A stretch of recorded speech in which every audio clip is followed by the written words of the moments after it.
Hello and welcome to the Real Life Alexa channel. My name is Alexa. This is Real Life. So today I am going to talk about communication, cults, and courage. I started watching what is collectively known as SPTV when a Growing Up in Scientology video was suggested with coverage of the Danny Masterson trial. If you don't know that story, this is an actor who was on that 70s show, other TV and movies as well, and he was convicted of certain crimes against women, and the coverage from that channel was definitely a little different than mainstream media. I mean, mainstream media might have had a little story here or there, and as a woman and as someone who actively believes when victims come forward and report things, the courage it takes someone to say something knowing that the majority of people are probably not going to believe them and are going to call them liars and say, oh, but he's such a good swimmer. If you go back to that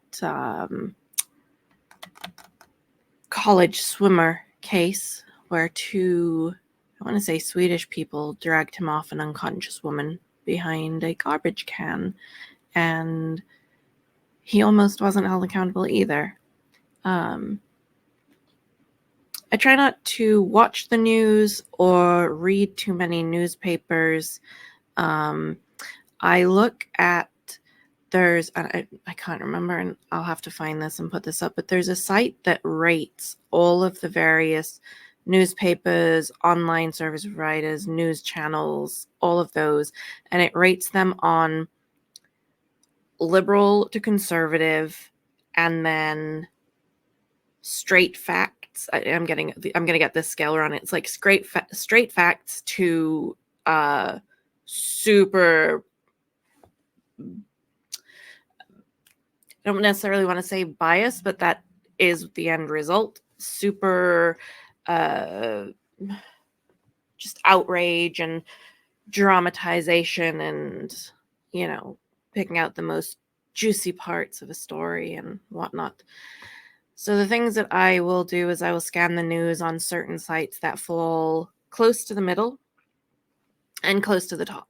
So I will look to see what's being said on either side of the scale, because oftentimes if you read both extremes, you will find that the truth is somewhere in that middle section. So it's always good to know what things are being said or talked about. And however, for my own mental health, I have to be very conscious of limiting my time, because the news, whatever we are as a people, we absolutely respond to negative stories and fear and that clickbait capture you stuff. And as someone who lives with anxiety on a daily basis, sometimes it's very well under control and other times it's not even close. I don't need any help being anxious and living in a fear state. So I try to avoid a lot and sort of stay away from this. That one channel has definitely evolved over time, and they're doing more confrontational live streaming outside of Church of Scientology. Other streamers are doing that too. And this brings us to sort of where we get to. If you are not allowed to listen to critics of the organization that you are in, that is an absolute red flag that you're in a cult or a cult-like organization. Some of them are more formalized and might have a 503c questionably why do they have it status, and others might be not, and maybe just a group of people who hold beliefs and less organized. Not being able to question or being told you're crazy if you do question,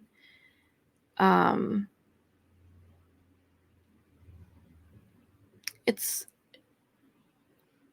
it's like taking a narcissistic person and making it massive scale. Coming from my background, I don't know. I don't know if this is true or if I generally just distrust people or a little more than others or what, but sometimes I feel like I can see through people, and everything we try to hide is there for everyone to see if only we take our own glasses off. And I feel like I was forced to take my own glasses off at one point in my life, and once they're off, you can't put them back on. And sometimes I feel really, really strongly about that. And then other times I have, a week or two like the one I've had where random things will happen and it just sort of emphasizes how far I have to go in the journey I want to go in.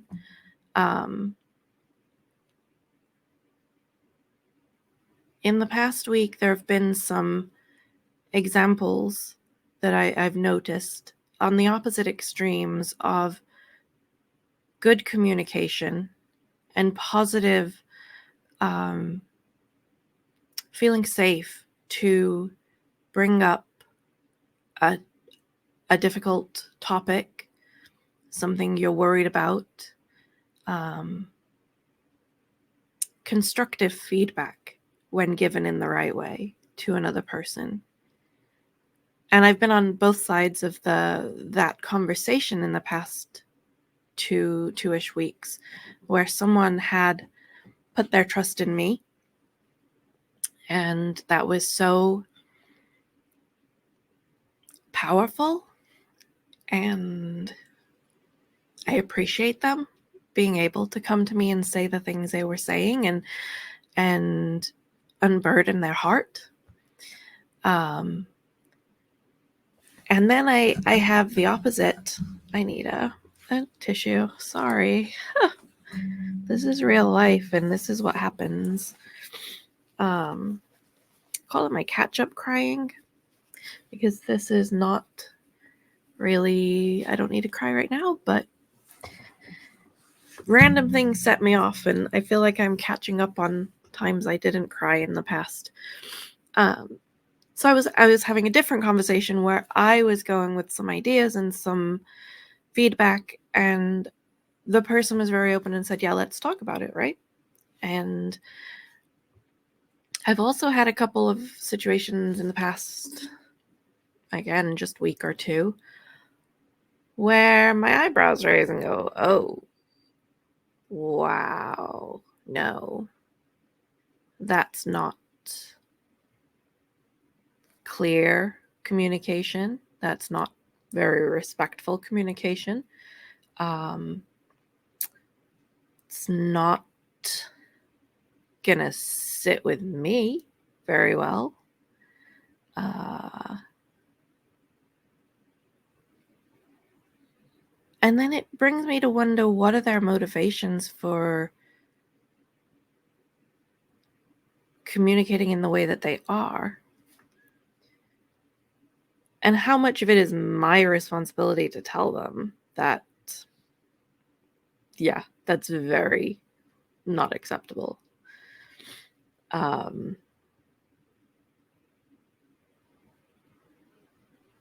don't know that it is my responsibility in some of the situations. in some, maybe there is some responsibility. And I think of that, then going back to my first two examples of positive, how do I now, if something is my responsibility to bring up, if I have, I guess the right word is power, if I am in a position of enough power to feel comfortable addressing something, how do I ensure that I am bringing it up, in a respectful way, in a way that speaks to the principles of why I started this channel, the fact that we can all learn and we can all grow, and none of us are perfect. And Lord knows I look back on some of the stuff I've done over my life, right? Like there's literal conversations that I've had with people that will randomly replay in my little screen in my head, and I am mortified by them. And some of them were I simply didn't know better. Some of them were my brain goes so quickly that from getting from thought A to thought X, Y, Z, I go very quickly, and no one, because the other thoughts in the middle weren't there when the final, what I say, it just seems really random and weird. And then I'm sort of like, oh my God, that was random and weird. And then I get nervous and then I can't say, well, wait a minute, this is how I got there. And this is why it's not weird, right? So, and then there's times I've just been clueless and didn't know how to address the situation. The way that I have had to learn to communicate and the way I have learned to communicate over the years, it's a process and it's ongoing. And I believe that is the same for everyone. We have a responsibility to ourselves to pursue that learning. Yelling, accusations, demands, like statements like, you have to do this because otherwise you're hurting us, or you're just being rude, or they're not going to help anyone, right? The person hearing that is going to be like, excuse you? No, I don't need to do anything. You need to check yourself. You need to stop talking to me that way. How dare you? And it just escalates from there. It's okay to make mistakes. It's okay to say, oh, okay, I didn't realize that's what I was doing. Because a lot of the times our communication on our end makes perfect sense and is very clear. But communication is not just sending information. It's also making sure the person receives that message as intended. And we have to understand that the person receiving it is receiving it from their own unique point of view, their own life, their own everything that's happened to them, their own understanding of words, which, can be different, even in different parts of the same country. The same word can mean something different or be taken to mean something different, let alone if you come from a different country altogether. I will joke with people, if something is a sensitive thing, I'll sometimes ask people to say, hey, would you mind just reading this?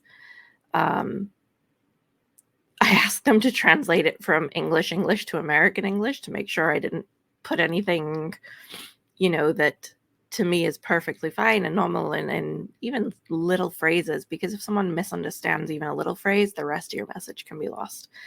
I don't do that too often, but I think that's because the people that I communicate the most with at this point know how I speak and have recognized that I am English and I will say things, and it's because they come from this English background.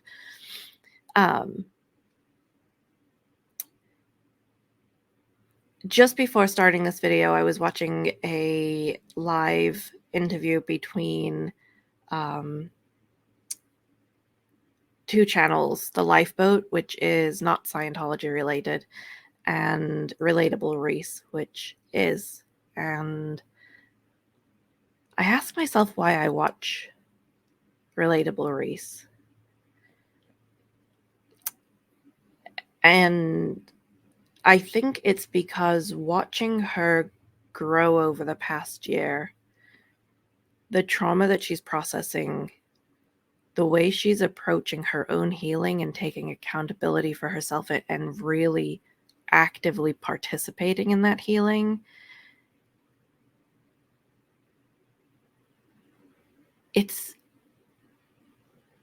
I know it can happen.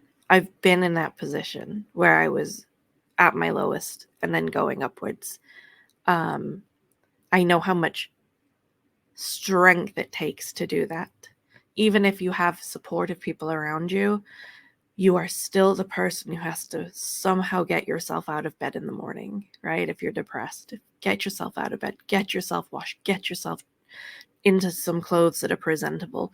You have to be the one to do it. And you could be frog marched by someone else to a therapist's office, but if you do not participate and actively seek to help yourself, it's not going to work. It's the whole lead a horse to water, but you can't make him drink. And it's absolutely that concept. And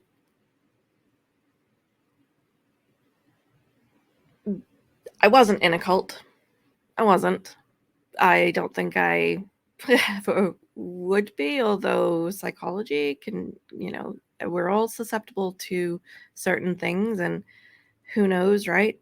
At a weak moment, the right person saying the right things could get you into a whole group of, that you don't want to be in at the end.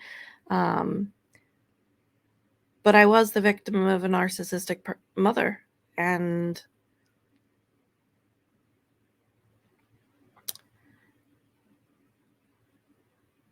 I'm okay with where I am.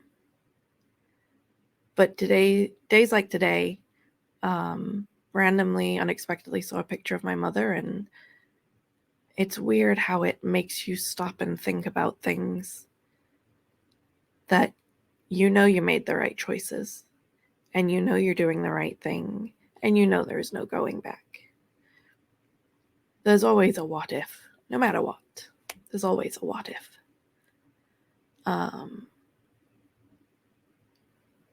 And listening to Relatable Reese, she just got out of a cult a year ago.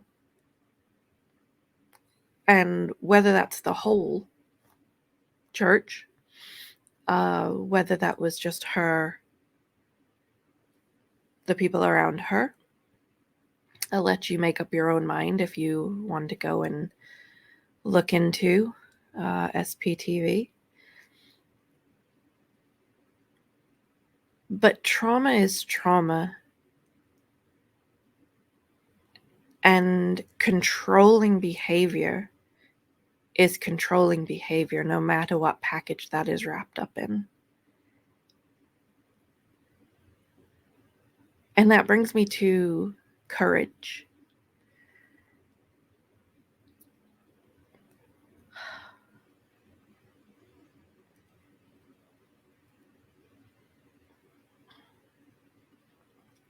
I look back on certain things in my life and I feel like I'm the biggest coward.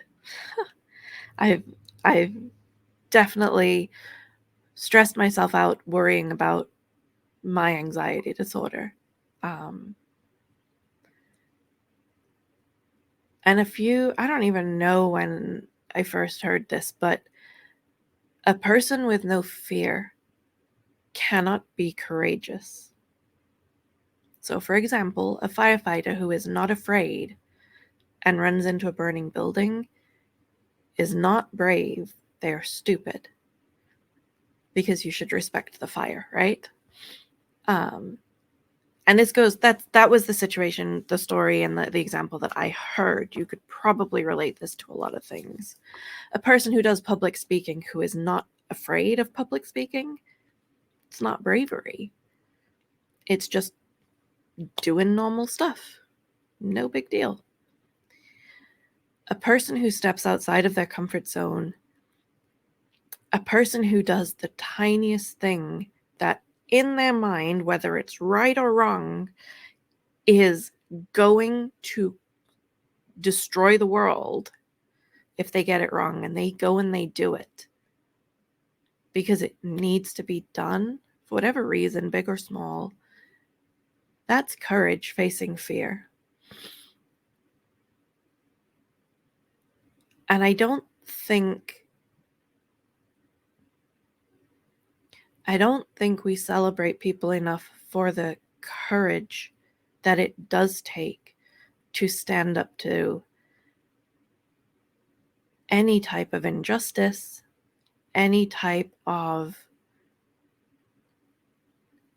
external things, but even more importantly, the internal perception of ourselves that we all have, that when something comes up, and it's called cognitive dissonance, that contradicts how we view ourselves, the courage it takes to look at that new information, even though you know it might change how you look at yourself and change what you think about yourself and how you feel and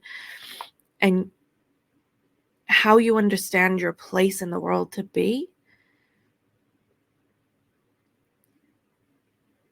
that's massive.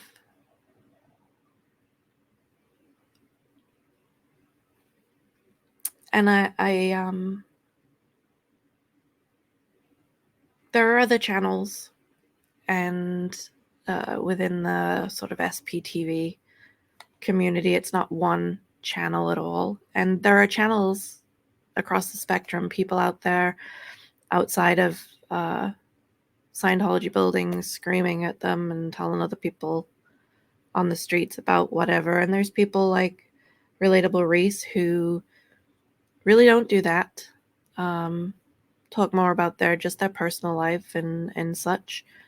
And there's people everywhere in between, and probably even further on both ends, because I haven't gone down the rabbit hole too far of looking at all of the channels. Is too many. Is way too many to catch up.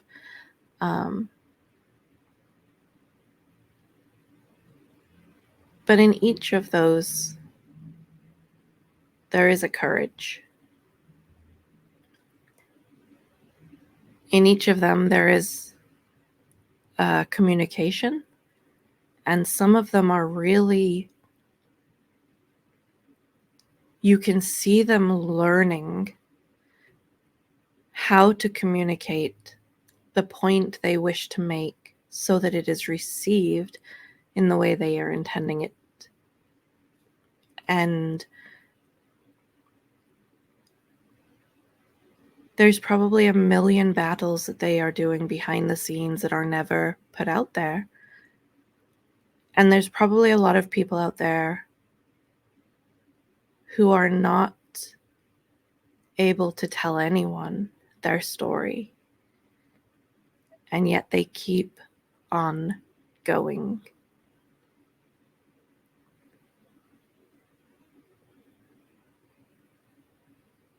Keep going. Keep learning.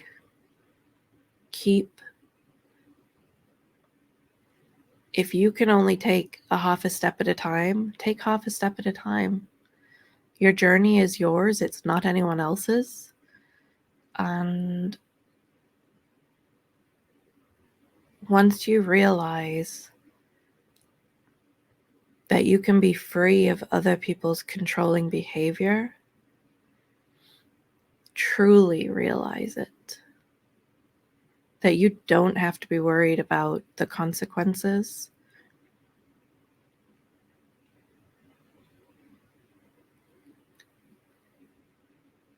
There's such a freedom in that. I'm not naive enough to know, to think there's no situations where trying to break free isn't going to be an issue. We only have to look at the death of, and I hope I say this right, Navalny, Alexei Navalny, who knowingly and willingly stood up to an injustice he saw in his country, knowing what the outcome would be. And over the past few years, anyone who didn't know that his death was coming was not watching. And yet he still did it.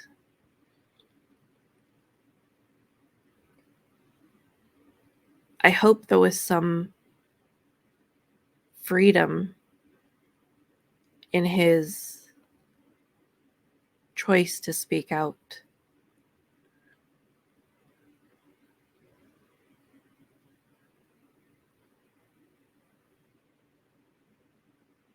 It takes a lot of courage.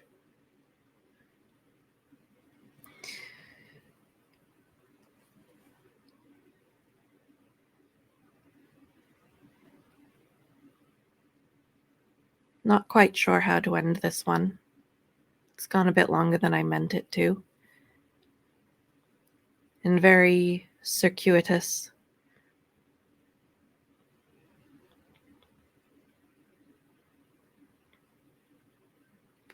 This was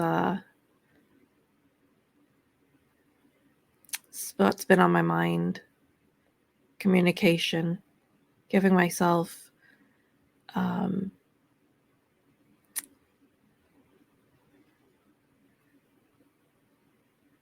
credit, I guess, for how far I've come, and putting some situations back into perspective of how far they have come. Situations, not just myself, but others obviously involved. And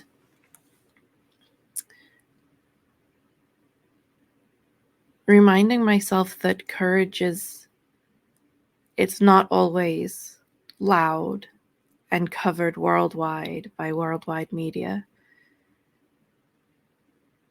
It can be in really small, persistent little ways that we stand up for ourselves against our own fears and move ourselves forwards. And if we all remember that we're all human and that life is a journey and it's about learning, and together we can learn more and support each other through it, I think that we'll be okay. Right, I'm really rambling at this point. So if you made it this far, thank you. Like, subscribe, share, drop a comment. Let me know your thoughts. Maybe share something that you did that took courage this week, something that you were fearing. And I hope to see you on the next one. In the meantime, be kind to yourself. Thank you.